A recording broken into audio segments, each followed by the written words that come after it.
Right now at 6, authorities investigate a massive littering violation in Newton County. And we've got a few showers out there, and take a look at some of this patchy fog as well. Look at your forecast to get you out the door. Plus, Kansas Health.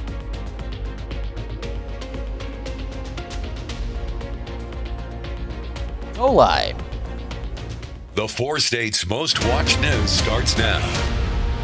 Good morning and welcome to the KOAM Morning News. It is 6 a.m. and 31 seconds. I'm Chris Warner. It's finally Friday, April the 25th. We've made it through this week. And again, something that I want to share with you folks from the weather side of things.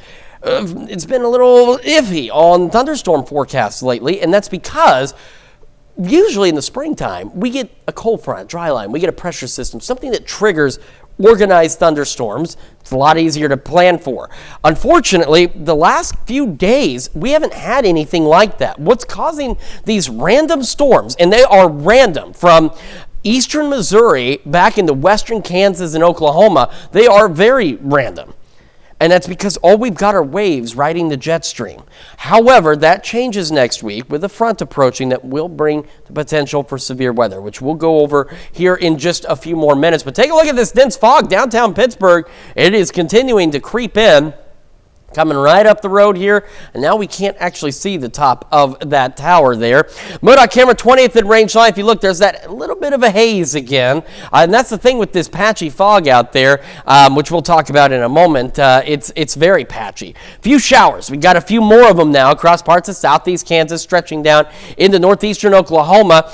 Again, it's just some developing shower chances out here, and like I said, really for most of this through about 10 a.m. at the latest. West of 69 is going to be the slightly better chances of an isolated shower storm this morning. Dense fog advisory still only Benton and Delaware counties through 8 a.m., but look at the fog map.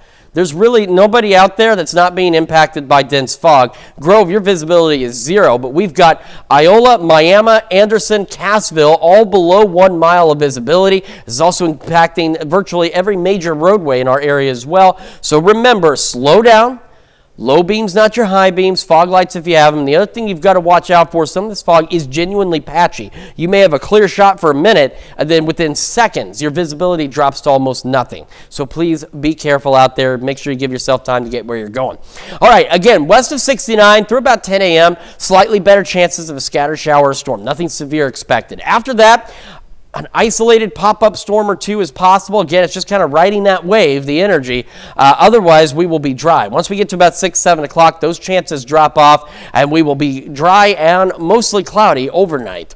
We're sitting at 59 in Joplin. Take a look at that fog now on the KDOT camera, too. Really thickening up down there. 61 in Pittsburgh. Around the region, temperatures look like this. Upper 50s, low 60s. They kind of looked like this yesterday. They looked like this the day before yesterday as well. Kids getting on the bus this morning, low 60s. Again, maybe a stray shower storm out west. Calm winds and 72 when the bus brings them home.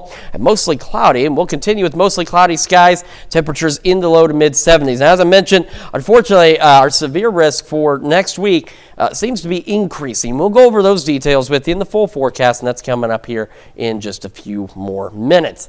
This morning's top stories: authorities in Montgomery County, Kansas, have charged a Coffeyville man with attempted murder. They've charged this man, Norman Starr. Now, in addition to attempted first-degree murder, the Montgomery County attorney has also filed charges of aggravated battery, criminal threat, and criminal discharge of a firearm at an occupied dwelling. They haven't yet released many details about the alleged crime, but court documents allege Starr fired a gun multiple times toward the victim, a woman, and toward a neighboring property on Tuesday morning. The Kansas Department of Health and Environment has issued a stream advisory for Cow Creek due to elevated E. coli levels caused by an underground pipe failure at the Pittsburgh wastewater treatment facility. The city discovered the issue on Sunday and began repairs on Monday, but it's unclear if the problem is resolved. The affected areas include Cow Creek, which flows into Spring River, and Empire Lake near Riverton. Residents are advised to avoid contact with water, including keeping children and pets away. The advisory will be lifted once safety is confirmed. Newton County authorities are trying to track down the source of the trash that inconvenienced some drivers on Iris Road yesterday morning. The chief deputy says the eastbound lane was completely blocked with a massive amount of trash. Deputies were out helping traffic navigate the blockage. Chief deputy says they thought a waste management company's truck was the culprit, but based on GPS tracking, they determined that wasn't the case. It caused some problems, people going to work, early morning traffic, that kind of thing. The deputies were out just directing traffic, getting the school buses through and that. The trash is now cleaned up. And of course, to be the first to see breaking news, weather, and sports, all you need to do is get the KOAM News app. It's available free of charge in the Apple App Store, Google Play Store. Just search for KOAM News. Well, the Carthage Chamber of Commerce hosts an inaugural men's leadership breakfast at the YMCA Youth Activity Center in Carthage. The event dished out more than just a meal. It highlighted conversations about mentorship, education, and networking. Organizers say the event was intended to promote real talks among like-minded men, all driven by a shared goal of making a lasting impact in their community. It's for men to get together to not only talk about the good and the bad, but also about the families, things that they may need, to just have an opportunity to have fellowship and to start your day with a cup of coffee before you go in and tackle the real world. Really spoke to different levels in terms of what we should be or what we should strive to be as leaders in our communities, not only in our homes, but in our workplaces, in our environments. If you missed this event and would like to attend, leaders say they do plan on having additional meetings throughout the year. That's a look at this morning's top stories and weather in our first 7 minutes. Coming up on the KOAM Morning News, Netflix introduces a new subtitle option that only shows spoken dialogue in multiple languages. Plus, a key White House negotiator is set to start peace talks between Russia and Ukraine. And we'll return with another look at your Friday forecast. You're watching the KOAM Morning News. We will be right back. Topping Nation Watch this morning, the price of Nintendo's upcoming console a lot of people complained about doesn't seem to have slowed it down. Pre-orders for Nintendo Switch 2 went live Thursday, and already retailers including Best Buy, GameStop, Walmart, and Target are sold out. The $450 console hits shelves June 5th. It's not known how many will be available to purchase for people who didn't pre-order, but if it's like other console releases in the past that involved shortages, expect to see increased prices on eBay. Netflix has a new feature for people who like reading while watching their favorite programs. The streaming giant has a new option that lets viewers see content with original language subtitles that only show spoken dialogue. In other words, subtitles that say things like phone buzzing or dramatic music swells can be eliminated. This capability is available for all languages, and fonts for the subtitles can also be customized. Netflix says close to 50% of its viewers watch shows with subtitles or captions on. The dialogue-only feature will be available for all new Netflix series starting now. The critical spring home buying season is off to a rocky start, according to the National Association of Realtors. Sales of previously owned homes, which make up the vast majority of the market, dropped nearly 6% in March from the month before to 4 million. It's the weakest March for home sales since 2009. National Association of Realtors attributed the decline to persistently elevated home prices and economic uncertainty. Meanwhile, the median price of an existing home climbed to $403,700. That's a record for March home prices. Thursday, President Donald Trump signed an executive order that will overhaul how federal agencies evaluate trial period employees. The order allows the Office of Personnel Management to reform employee probation rules and set up an appeals process for those fired. It also requires agencies to certify that an employee's permanent appointment serves the public interest. This executive order replaces previous regulations that limited agency discretion. The Trump administration has targeted probationary workers in an effort to reduce the size of the federal government. In the race to strike a peace deal between Russia and Ukraine, today, a key White House negotiator is set to meet with Russia's president. Comes as the two countries appear to be deadlocked on a key issue. Jared Hill has the latest.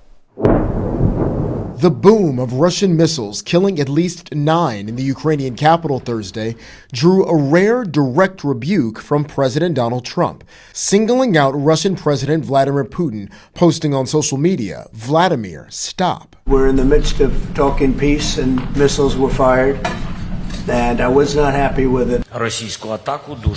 Ukrainian President Volodymyr Zelensky rushed home from a trip in South Africa. He'd also been in London to meet with leaders about the war, meetings U.S. officials skipped. Today, Trump's Middle East envoy Steve Witkoff is set to meet with Putin in Russia about a U.S. brokered peace deal. It reportedly includes excluding Ukraine from NATO membership, freezing the fighting close to the current front line, and recognizing Crimea as part of Russia. Moscow seized Crimea by force back in 2014. As far as concessions Russia has offered. Stopping the war, taking the whole country, pretty big concession. Peace talks continue as the White House says trade talks with China move along, but Beijing says that's not the case. Meanwhile, a federal judge has temporarily blocked parts of President Trump's executive order aimed at overhauling U.S. elections, one requiring proof of citizenship to register, another saying people on public assistance need their citizenship checked before getting a registration form. The White House plans to appeal. Jared Hill, CBS News. Now, both President Trump and Ukrainian President Zelensky will be in Rome this weekend for the Pope's funeral. Zelensky has said he hopes to meet with Trump if possible. Earlier this week, Trump lashed out at Zelensky, accusing him of prolonging the killing field by not signing on to the current agreement. That's a look at some of today's top national stories. We're going to take a look at the Skywatch Storm Tracker. We have those showers out there. Again, nothing intense. Not anticipating any severe weather with this activity. In fact, not anticipating any severe weather through the weekend, but that does change as we head into next week. But we'll have a few of these showers possible through about 9, 10 o'clock this morning with better chances west of 69. We're also dealing with some patchy fog and otherwise mostly cloudy skies this morning. We'll have another full look at your forecast when the KOAM Morning News returns. Well, a special note from us this morning about KOAM TV and our parent company, Morgan Murphy Media. We're sad to report our longtime former president and CEO, Elizabeth Murphy Burns, has passed away. She was a pioneering figure in American broadcasting, leading this family-run company for the past 43 years. Mark Kane has more on this morning on our leader, mentor, and friend. Born into the media business, it was not uncommon for Elizabeth Murphy Burns to rub elbows with politicians and entertainers like Bob Hope. After all, her grandfather founded the influential Superior Evening Telegram in 1890. She began her career in media at the age of 14, selling classified ads for the family-run newspaper. After attending the University of Arizona, she entered the field of broadcasting. By the age of 25, she owned and operated a radio station. She later rejoined her family's management team, and in 1982 became vice president of what would become Morgan Murphy Media. Under Liz's leadership, the newspaper business her grandfather started and her father expanded grew to include broadcast stations in 8 TV markets, 17 radio stations, a digital agency, and a monthly magazine. Liz Burns has been a pioneer for women in broadcasting, serving as the first woman on the CBS Affiliates Board and one of the first women elected to the NAB Board.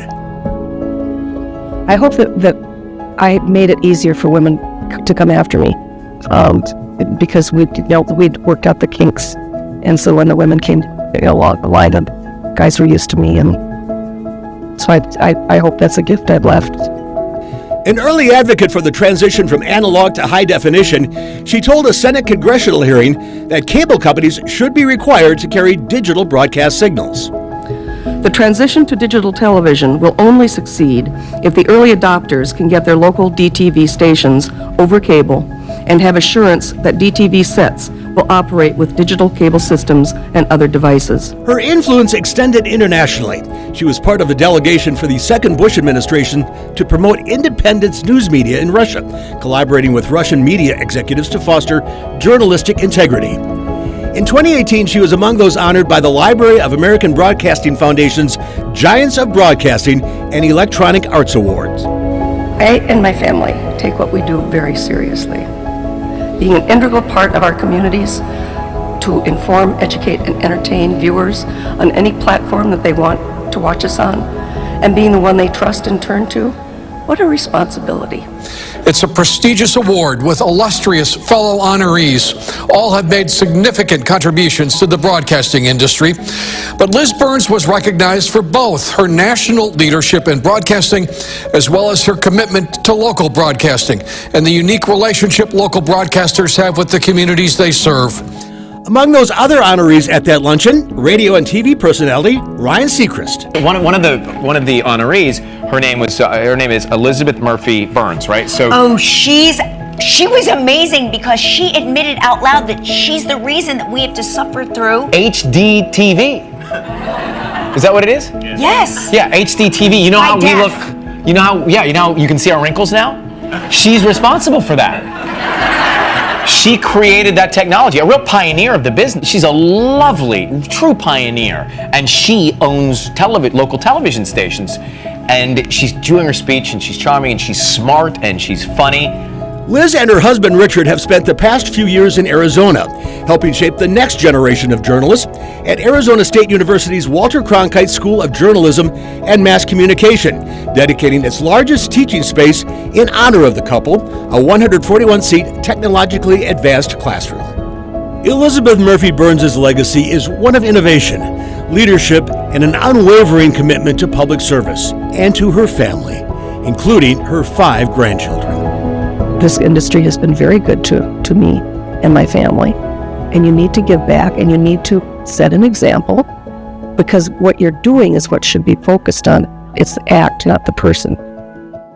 We enlighten, educate, entertain, and have fun doing it. You don't have fun, you aren't going to be good at it. And I think we're very good at it. Elizabeth Murphy Burns was 79 years old.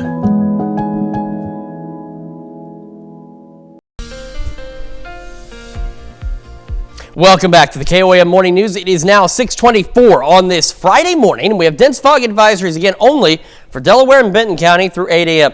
Don't let that fool you, though. Take a look at the fog tracker. We have dense fog across virtually the entire region. You need to slow down. Low beams, not your high beams. Fog lights if you have them. We've got Cassville, Anderson, Grove, Parsons, Iola, all under a mile of visibility. Miami at 1 mile. Pittsburgh only at 1.2. So it's impacting a number of the major highways and roadways this morning. So again, slow down. Give yourself time to get where you're going, and watch out for the patchy nature of this fog. You could have a clear stretch, and then all of a sudden like that, your visibility drops to almost nothing in short order. So be prepared to slow down and just be cautious out there this morning. Skywatch Storm Tracker.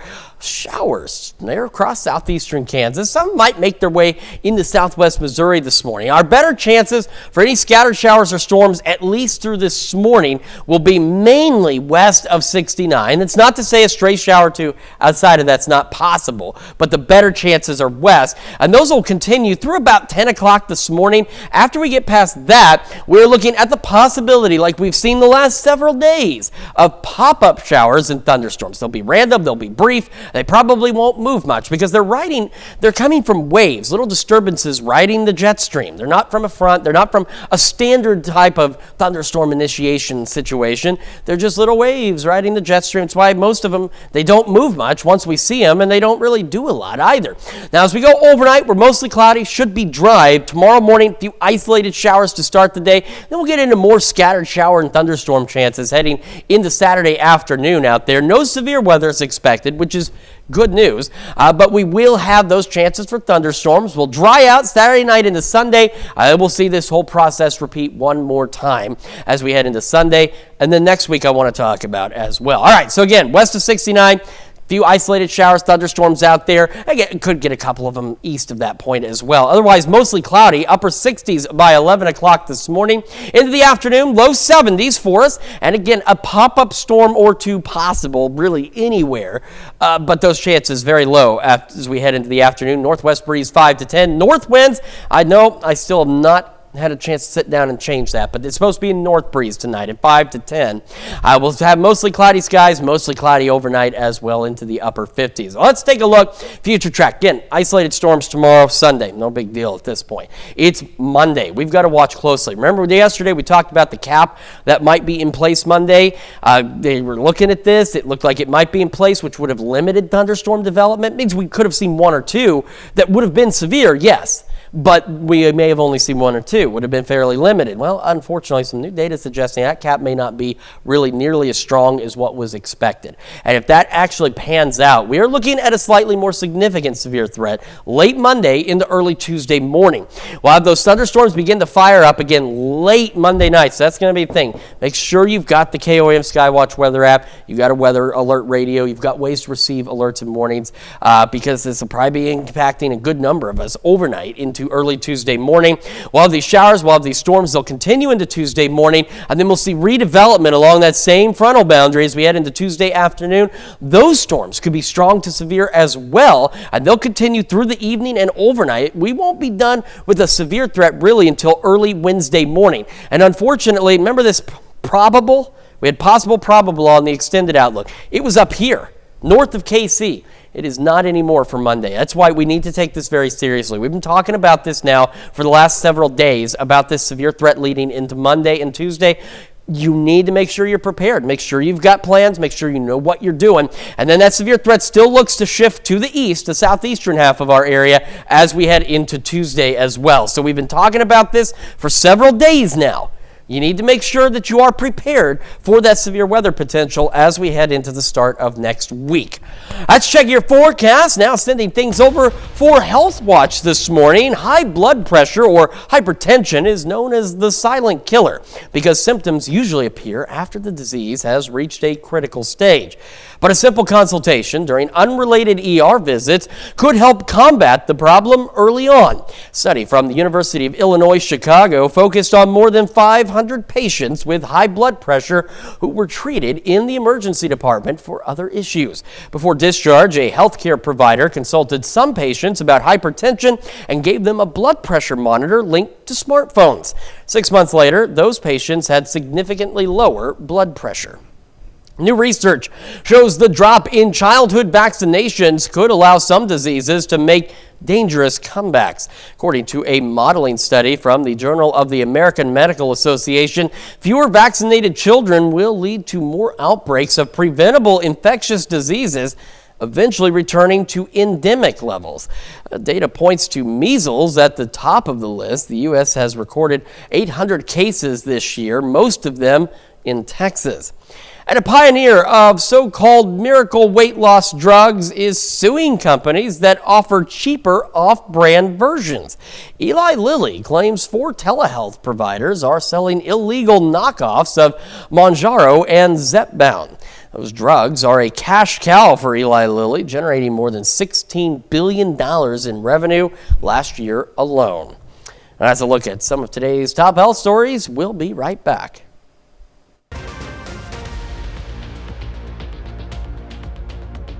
On its first ever farmers market. And we've got some patchy fog to deal with this morning and some showers out there. We'll have a look at that forecast, get you out the door. Plus, a new sculpture home as plans for Route 66 anniversary celebrations continue. The 4 states' most watched news starts now. Good morning and welcome to the KOAM Morning News. It is now 6:32 and 35 seconds. No problem in being precise sometimes. It's also finally Friday, the weekend almost here. We're going to make it. We're going to make it together into the weekend. By the way, it's also April the 25th. We've got some fog that we have to contend with, though. So if you want to safely make it into the weekend, you need to slow down. Give yourself time to get where you're going. That's a look downtown Pittsburgh. You can see it's a bit on the hazy side with some of that patchy fog. MoDOT camera 20th in range line. You can see it, if I get out of the way here to this side, you can kind of see it off in the distance. Not overly dense on the camera here, but we do have that fog. We also have showers, kind of filled in from this batch right around just northwest of Emporia, all the way back down almost to Tulsa. Nothing strong, nothing severe, nor are we anticipating anything like that over the next few days. But we've had these showers try and fill in, and they've been pretty successful. Now, the better chances for showers, even a couple of thunderstorms through the morning, is going to be west of 69 through about 10 o'clock this morning. And then after that, it kind of starts to drop off. Dense fog advisories, Delaware, Benton County through 8 a.m., but as you can see, dense fog is not confined to those areas. We have Grove, Anderson, Cassville, Parsons, Iola, all less than a mile of visibility. Miami, you're right at a mile. Pittsburgh, just barely over, so you kind of get the idea. Just about all of our major highways and roadways are impacted by this dense fog, and it's patchy in some areas, so you could have a clear spot, and then all of a sudden, your visibility drops to almost nothing. So slow down, give yourself time to get where you're going this morning. Just be cautious out there. So again, from now through about 10 o'clock, west of 69, better chances for some showers, thunderstorms. No severe weather expected. The showers we showed you on the Skywatch Storm Tracker, it's not impossible that a couple of those could spread east, but we're not expecting too much. As we get into the afternoon, like we've seen the last several days, we just have these waves riding the jet stream. Some pop-up showers or thunderstorms are possible. They'll be very isolated. Most of us will remain dry. And once we get past sunset, really past 6, 7 o'clock, we'll see those chances drop off. And then we'll see more of these chances into the weekend, which we'll get to in a little bit. 59 in Joplin right now. A little foggier, actually. That's the MoDOT camera 32nd in range line. And you can see that fog on the KDOT camera just south of Pittsburgh. 61 over in Pitt. And our temperature is very similar to what we've had the last few days at this time. Upper 50s. Actually, we're down to just a few upper 50s. Got a lot more low 60s out there this morning. Kids get on the bus. Again, an isolated shower or storm west of 69, which is what we're seeing right now. Calm winds, low 60s. Mostly cloudy this afternoon, 72 northwest winds at 5 to 10. Northwest winds through the day at about 5 to 10 miles an hour. And mostly cloudy skies, a little cooler today, into the low 70s. And we do have that severe threat that we are keeping a very close eye on as we head into next week. Go over all those details with you here in just a few more minutes. And an event at the Miami Public Library got some young green thumbs dirty yesterday. Area kids learned how to make dish gardens. Now, experts from the Ottawa County OSU Extension Office gave the kids step-by-step instructions on how to plant and create their own unique botany designs. Personally, I like doing these activities. I love being able to teach kids, and to watch them come back as 4-H members teaching kids, I think that's when we know we've done our jobs. That free event was open to aspiring botanists that were ages 4 to 12. Well, Carl Junction community members cut the ribbon on the newest farmers market in the 4 states, right next to the Briarbrook Golf Course. This is the first time CJ has ever hosted its own market. About a dozen local vendors set up shop with lots of options: strawberries, soaps, flowers, and even some honey. This is our first farmers market, so we're really excited to be here and be a part of this. But we have done other like pop-up events and festivals and things like that. So we are a local beekeeping company. We sell honey and like bee-related products. We have flavored honeys, we have regular honey, that kind of stuff. The Carl Junction Farmers Market is open Thursday evenings through October. And Joplin High School's Constitution team took first place at the state competition and got recognized in a big way because of it. The president of the Missouri Bar Association, Shelley Dreyer, visited the school to congratulate the students in person. It's important that all Americans have a civic education and understand the basic principles of the Constitution, because that is the basis of our democracy. To see these students having such a wealth of knowledge about the Constitution is so refreshing. She had also made it clear during her visit that the spotlight should be on the students and their incredible achievement.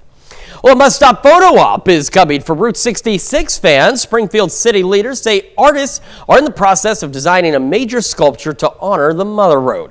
It'll be placed near the Railhaven Motel on the original route, funded by the state legislature to the tune of $1 million. The monument will commemorate Route 66's conception in Springfield in 1926.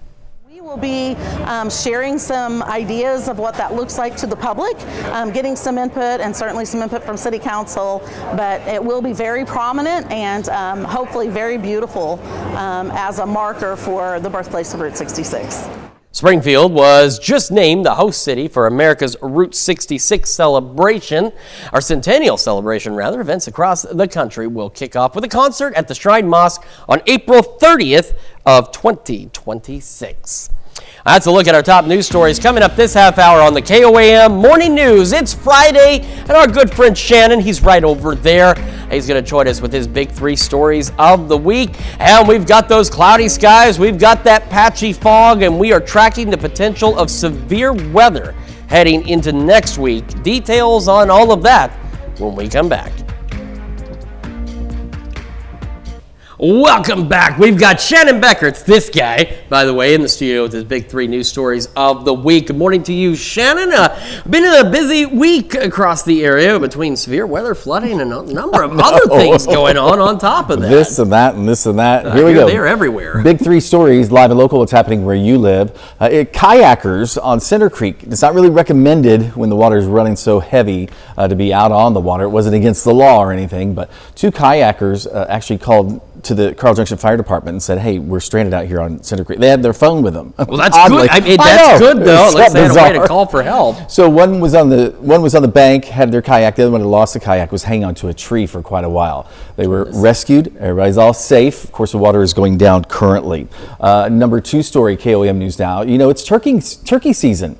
I-49 over the weekend, and our number 2 story, turkey through a windshield of a tractor trailer. I don't know if you've heard of this before. I've not heard of that before, but until now, anyway. Yeah, it's pretty scary. Are you talking about 30, 35 pounds flying through your windshield? The turkey did not survive. Sorry about that. Driver did suffer some moderate injuries and was transported to an area hospital. So it's turkey season through May 11th. This is actually the 3rd turkey versus vehicle, if you want to call it, collision, actually in the last couple of weeks. So see, that's just and of course, some way somehow managed to go through the driver's side of the all cab. places. Couldn't go anywhere else. That happened to be the Whoa. place. But thankfully, the truck driver, even though he had injuries, was able to stop the truck safely and get some help. Our number 1 story, of course, it was storms. We were live as that tornado warning siren went off on Sunday afternoon, and then followed that storm.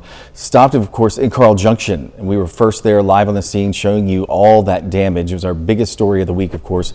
A lot of people still even, look at that trampoline wrapped around that tree there. Of course, the trampoline, not necessarily that big, but it was an EF1 storm, Carl Junction Fire Department. They said everybody's back to normal now. Of course, power is back on, but a lot of trees still need to be picked up and a lot of debris. And then on my way home, the cool thing that I thought was this. You know how all the kids love to play in the water and stuff like this. Oh, yeah, absolutely. I was just driving down the road. Oh, they cut it off. Well, there were some kids playing in the ditch. Well, hey, you got to have a little bit of fun, with everything else going on. You got to take a break. So then the other day, our bonus story of the week, the Pensacola Dam, they are releasing 52,000 cubic feet of water per second. So we got to go with Fly Home Aviation and see above the dam. It was really cool. That Pensacola Dam water release, it's still really hard, really heavy right now. So a lot of people are out there kind of enjoying looking at that. It's pretty magnificent if you've never seen that much water coming out of the dam. Yeah, I don't think I've ever been around for a dam release down there. But really, I can't begin to imagine the sounds and what it looks like. It's really, really, really cool. So you have to check that out if you can. It's right now still at 50,000 cubic feet per second. So they'll probably keep that up, I'm going to guess, for the next day or so, because we are expecting some more rain. Yeah, unfortunately, we are expecting. We've needed this rain, but as we know, we're getting a little too much and too short of a time, and that's been the problem. That's what's led to this flooding. So, of course, Shannon, thank you so much for joining us this morning. Yes, sir. It's a pleasure to have you here. And we, of course, will be back with more of the KOAM Morning News right after this. All right, it is time for some Friday birthdays in the 4 states, and we are starting in Galena with Olivia Wimber, celebrating birthday number 8. Happy birthday. Riley Moore, 14 today. Happy birthday, Riley, from Crestline, Kansas. Look at that, a camel. Yeah, that sounds like a fun ride. We've also got Kennedy Bullard celebrating birthday number 20 in Columbus. Says happy birthday from Mom and Dad. Daniel Blackford, 49 years old, from Lamar, Missouri. Happy birthday, Daniel. And another one of our neighbors in Crestline, Sue Drennan, celebrating birthday number 78, says happy birthday from the Crestline girls. Happy birthday. Jim Campbell from Columbus. Happy birthday to the best husband a gal could ask for. That's quite an endorsement there. Absolutely. Happy birthday, Jim.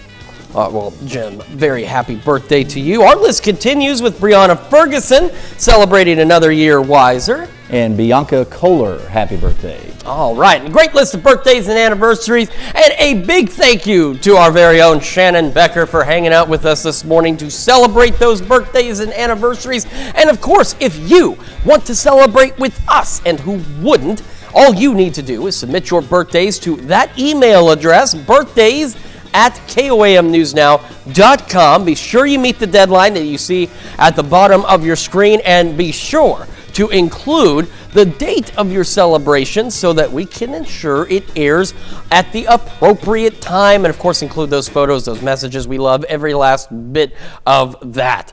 And what we do not love is the fog. We only have, and remember, we aren't in charge of these, okay? National Weather Service offices are in charge of warnings and things like that, and advisories. And in this case, Tulsa office has put a dense fog advisory in place for Delaware and Benton counties through 8 a.m.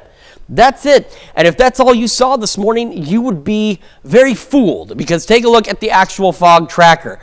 That is dense fog across the entire region. So now we've got Iola, Parsons, Independence, Miami, Pittsburgh, Grove, Anderson, Cassville, all below 1 mile of visibility. It's very dense fog out there, and in some cases, your visibility has truly been almost zero. And the problem is, some of it is somewhat patchy. That was my ride here this morning.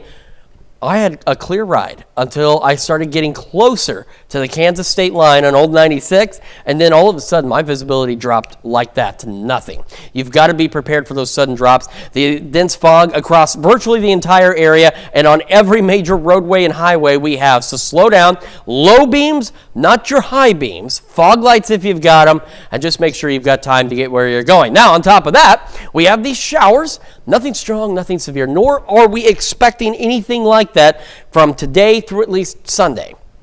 We do have these showers. Now, through about 10 a.m., we've got slightly better chances west of 69 for some scattered showers, maybe a couple of thunderstorms out there. It'll be somewhat limited. And again, that's not to say we couldn't get a couple of these east of that point. It's just the better chances are over here. Then, once we get past that, about 10 a.m. or so, we're looking at best, what we've seen the last few days. Pop-up showers or thunderstorms, very isolated in nature. Most of us still pretty dry out there. It's all because what we've got little disturbances, little waves riding the jet stream.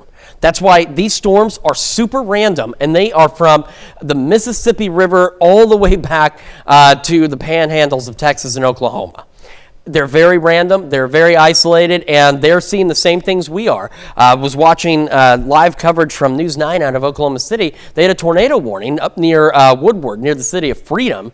That thing it barely moved. It regenerated the rotation and spawned several tornadoes all in one little spot within just a few miles, because it was barely moving, and that's what we've been seeing. However, as we head into next week, that's when things are going to start to change. We'll talk about that as well. Saturday morning, a few spotty showers out there. Then we'll see a few more scattered showers, thunderstorms as we head into the afternoon and evening on Saturday, and then that'll clear out overnight, and we'll see roughly that same pattern repeat into Sunday. But again, nothing severe at this point is expected through the weekend. Look at that fog now from 7th and Rangeline. It did not look like that a few minutes ago. Now it does.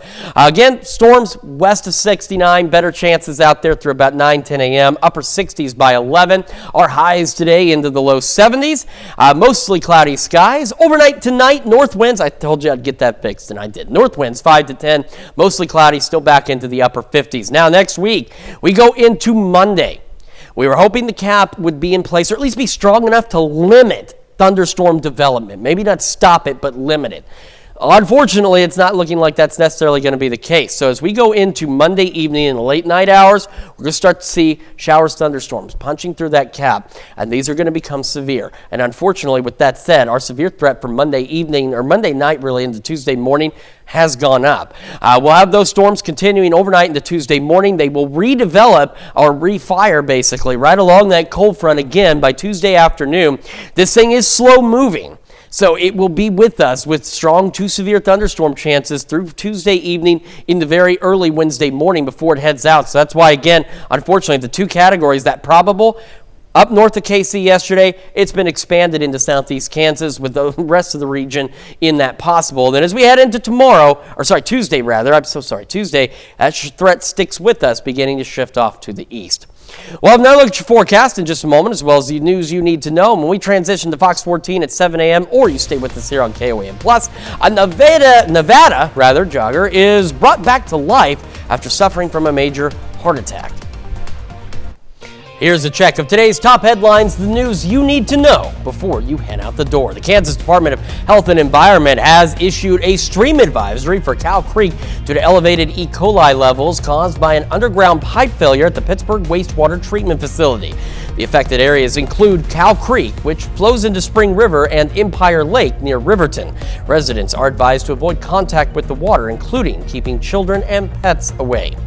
Authorities in Montgomery County have charged Norman Starr of Coffeyville with attempted murder. In addition, they've also filed charges of aggravated battery, criminal threat, and criminal discharge of a firearm at an occupied dwelling. Details are limited, but they include firing a gun multiple times toward a woman and a neighboring property.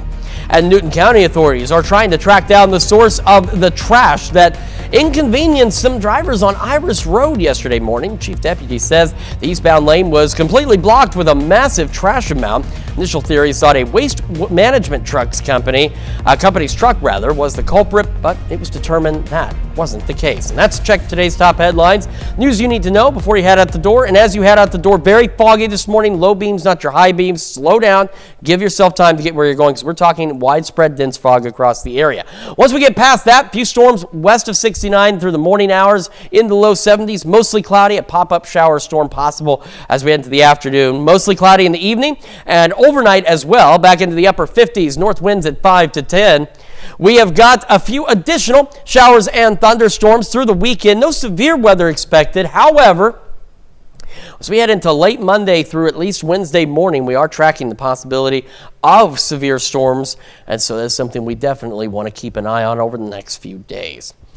Well, coming up today at noon, we're making roasted party potatoes in the Mr. Food Test Kitchen, and your morning news continues on KOAM with CBS Mornings, or you can switch over with us on Fox 14, or stay with us here on KOAM Plus, where your only local morning news continues. And this morning, a Texas artist turns cereal boxes into gallery-worthy masterpieces. Plus, our good friend Shannon Becker back at the studio with his big 3 news stories of the week. However, that is going to wrap things up for us for now. We'll be back here Monday morning at 5 a.m. And, of course, we'll see you again today at noon.